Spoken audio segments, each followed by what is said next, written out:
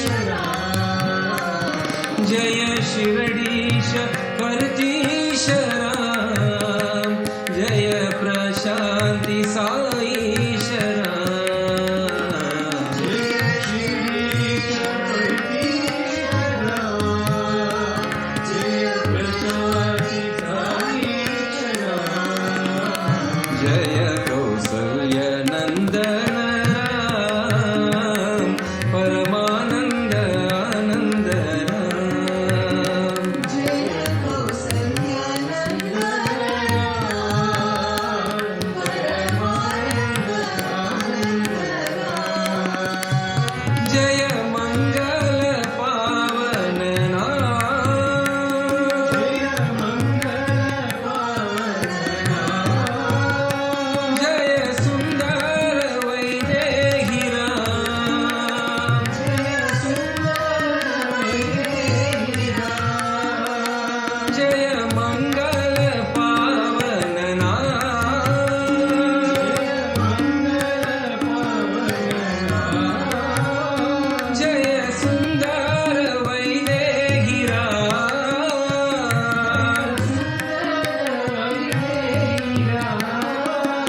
जय सुंदर साईश राम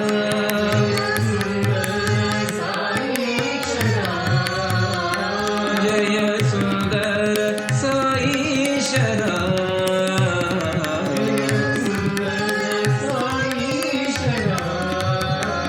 जय कौसल्यनन्दन राम परमानन्द आनन्द राम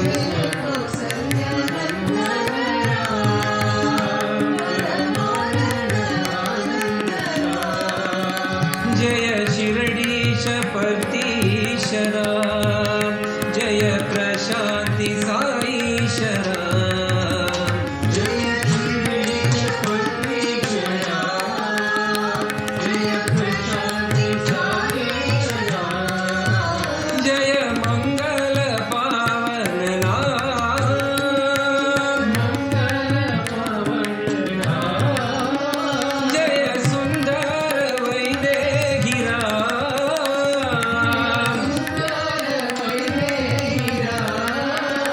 जय सुंदर साईश राम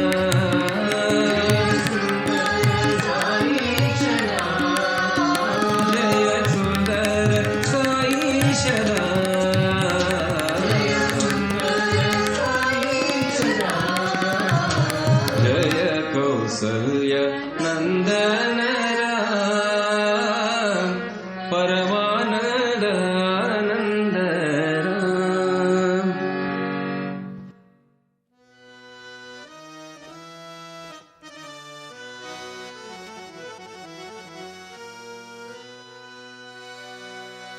राधा रसिका वर रास vihara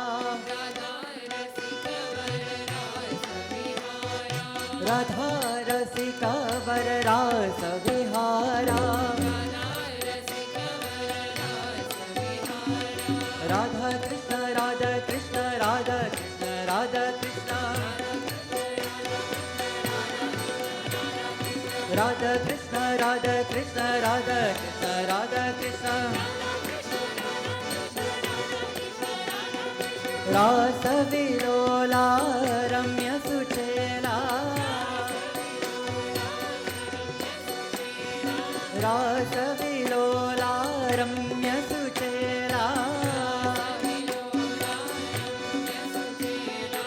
Radha Krishna, Radha Krishna, Radha Krishna, Radha Krishna. Radha Krishna, Radha Krishna, Radha Krishna, Radha Krishna. Mohana Murali Gana Vilola. Mohana Murali Gana Vilola. Radha Krishna, Radha Krishna, Radha Krishna, Radha Krishna. Mukunda Madhava He Ghanashama. Mukunda Madhava He Ghanashama. Radha Krishna, Radha Krishna, Radha Krishna, Radha Krishna. Radha Krishna, Radha Krishna, Radha Krishna, Radha Krishna, Radha. Radha Rasika Varasa Vihara. Radha Krishna, Radha Krishna, Radha Krishna, Radha Krishna. Rasa Vilola Ramya Suchela. Radha Krishna, Radha Krishna, Radha Krishna, Radha Krishna. Mohana Murali Gana Vilolam. Mukunda Madhava He Ghanashama. Radha Krishna, Radha Krishna, Radha Krishna, Radha Krishna. Om Radha Krishna, Radha Krishna, Radha Krishna, Radha Krishna. Radha Krishna, Radha Krishna, Radha Krishna, Radha Krishna, Radha Krishna, Radha Krishna, Radha Krishna, Radha Krishna. Sai Krishna, Sai Krishna, Sai Krishna, Sai Krishna. Radha Rasika Varasa Vihara.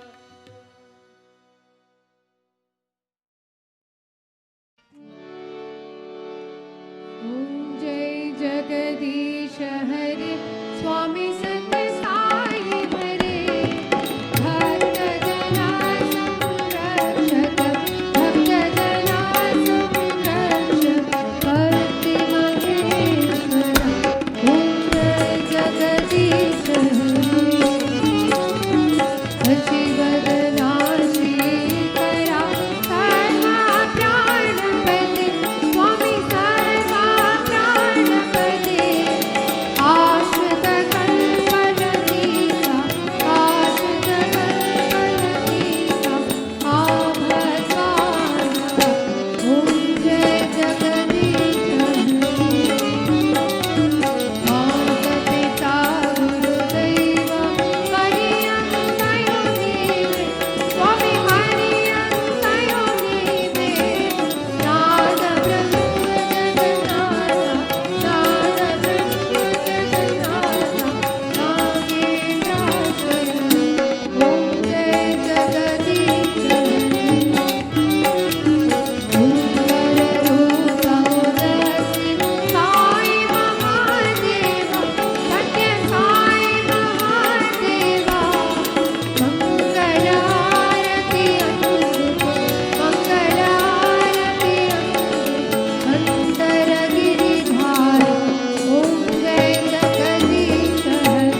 जय सद्गुरुदेवा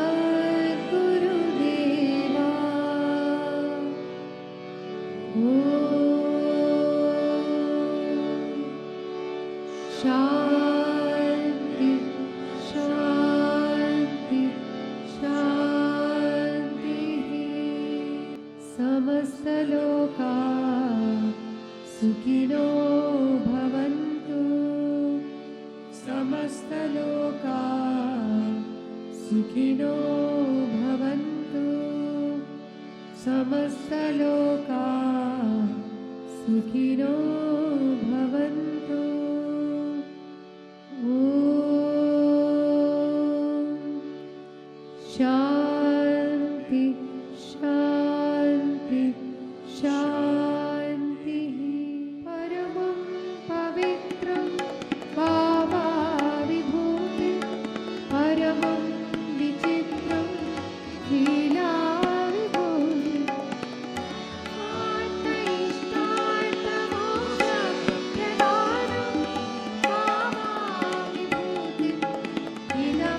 Idavashrayami, sacred, holy and supreme is Baba's vibhuti, pouring forth in brilliant stream, display of vibhuti. So auspicious is its mind, it grants liberation. Baba's vibhuti, its power protects. Sai Baba's vibhuti, its power protects me.